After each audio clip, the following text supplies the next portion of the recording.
Welcome to our channel. Today we how to protect your home insurance with Liberty Mutual, quick tutorial step by step clearly. To protect your home insurance with Liberty Mutual, start by gathering your policy documents. Know the details of your current coverage limits.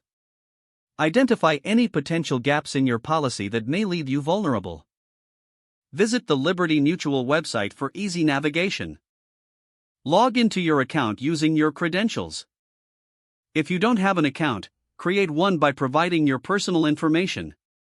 Once logged in, navigate to the Home Insurance section.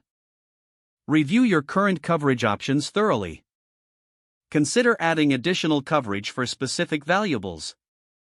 Apply for discounts, such as bundling home and auto insurance. Contact a Liberty Mutual agent if you have any questions about your policy. Discuss your coverage needs and any changes you'd like to make. Review your policy annually to ensure it meets your current needs. Keep an inventory of your possessions to help in case of a claim. Make note of any changes to your home that might affect your coverage. Ensure your premium payments are up to date to avoid lapses in coverage. After making changes, review your new policy documents carefully. Confirm that all adjustments are correctly reflected in your account. Stay informed about Liberty Mutual's latest offerings and updates. By following these steps, you can enhance your home insurance protection effectively. If the page does not load, refresh the browser or try again in a private or incognito window. Make sure you are using the correct email address, then retype it carefully to avoid small typos.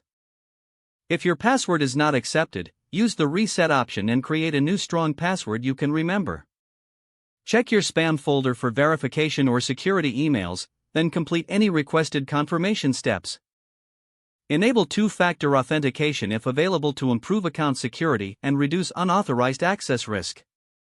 After signing in, review your profile details so your contact information and settings are accurate and current. If you see an error message, note it down and try again after restarting your device and internet connection. Log out when you finish, especially on shared devices, to keep your account and payment information secure. Don't forget to like this video and subscribe to our channel for more step-by-step tech guides.